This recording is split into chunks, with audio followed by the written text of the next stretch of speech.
बिस्मिल्लाहिर्रहमानिर्रहीम। आज मैं जो आपको बताने जा रही हूँ रेसिपी वो है सिंधी बिरयानी की। उम्मीद है कि आपको ये पसंद आएगी। चलिए अपनी रेसिपी को स्टार्ट करते हैं। ये सबसे पहले मेरे पास आलू हैं। मैंने 4 मीडियम साइज़ के आलू थे, उनको मैंने काट लिया है। ये मेरे पास जिंजर गार्लिक पेस्ट है 4 टेबल स्पून, और ये मेरे पास धनिया है, और ये 3 टमाटर लिए, उनको मैंने छील लिया है।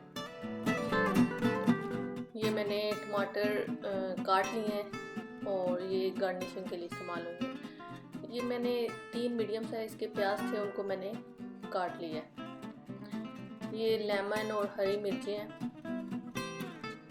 और ये मेरे पास पुदीना है, और ये हैं खुश्क मसाले। ये कड़ी पत्ता है, इसमें ज़ीरा, और ये सब्ज़ इलायची है, ये दालचीनी, ये जो मोटी इलायची, और ये जावित्री है। उसके अलावा ये मेरे पास गोश्त है, मैंने ½ kg लिया है, और ये मेरे पास इमली है। इमली को मैंने पानी में भिगो दिया है। ये मेरे पास कलर है फूड कलर येलो, और ये मेरे पास आलू बुखारा और बिरयानी मसाला है। आलू बुखारा को भी मैंने पानी में भिगो दिया था, और मैंने 1 कप जो है चावल लिए और उनको मैंने भिगो दिया है।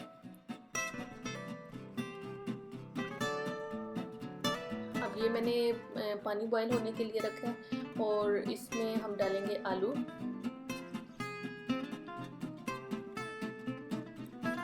और इनको हम थोड़ा सा बॉईल कर लेंगे, क्योंकि बहुत ज़्यादा सख्त जो होंगे वो फिर बिरयानी में इतने गलेंगे नहीं। मैंने इसमें ये फूड कलर ऐड कर दिया ताकि इनको ये येलो हो जाए, येलो कलर आ जाए। और इसमें हल्का सा साल्ट भी ऐड किया कर लीजिए। अब ये मैंने ऑयल गरम किया है, और इसमें ये जो खड़े मसाले हैं उनको पहले डाल के हल्का सा फ्राई करेंगे। इन खड़े मसालों की खुशबू बहुत अच्छी आती है जब इनको फ्राई करते हैं। अब इसमें मैंने ये मसाले डाले हैं, सॉरी मैंने प्याज डाले हैं। अब उनको मैं करूँगी फ्राई हल्के। ये जब हो जाएंगे गोल्डन ब्राउन, तो इनमें से मैंने ये कुछ निकाल लिए हैं। ये दम लगाते वक्त मैं यूज़ करूँगी।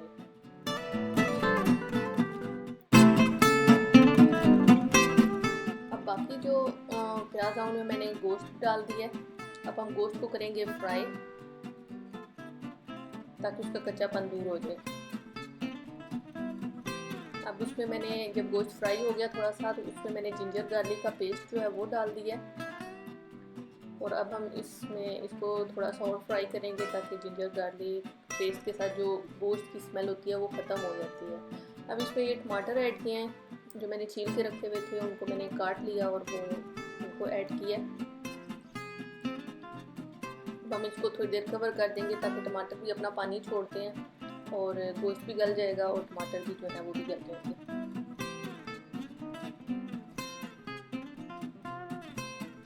अब इसमें ये मैंने बिरयानी मसाला ऐड किया।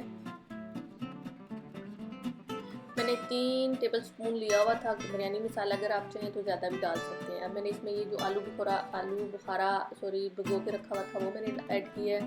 ये इमली का पानी, इमली को मैंने सारा मसल के और उसको स्टेन कर लिया था, उसकी जो गुठली होती है वो निकाल दी।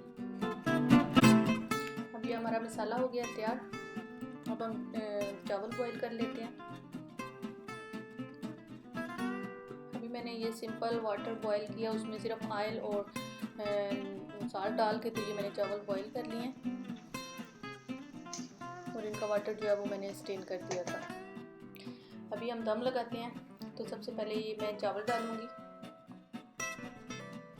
चावलों की तह लगा के, और उसके ऊपर मैं जो चिकन का मसाला बनाया था उसकी मैं तह लगा रही हूँ, और ये मैं आलू जो बॉईल किए हुए थे उसकी तह लगा रही हूँ, और फिर ऊपर से मैंने चावल डाले हैं। और अब इसके ऊपर दोबारा मैं वैसे ही चिकन और आलू की जो है वो तह लगा दूँगी, और ऊपर से फिर इनको चावलों से कवर कर दिया। और अब मैंने ये टमाटर डाले हैं,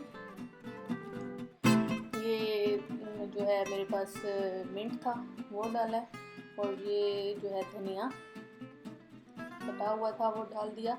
अब मैंने ये लेमन और जो है सब्ज़ मिर्चें जो है वो डाल रही हूँ,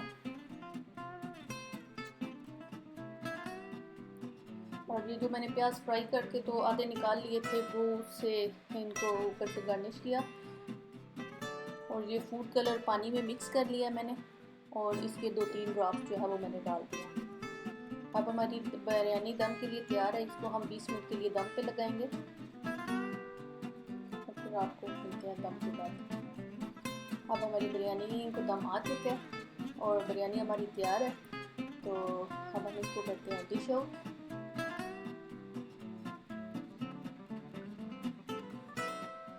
और हमने बिरयानी को डिश आउट कर दिया। उम्मीद है कि आज की जो ये सिंधी बिरयानी की रेसिपी है ये आपको पसंद आई होगी, और आप इसको मेरे जो है बिरयानी को लाइक करेंगे, और इसको जो है आप ज़रूर इसको ट्राई भी करेंगे। इसके साथ मुझे दीजिए इजाज़त। अल्लाह हाफ़िज़।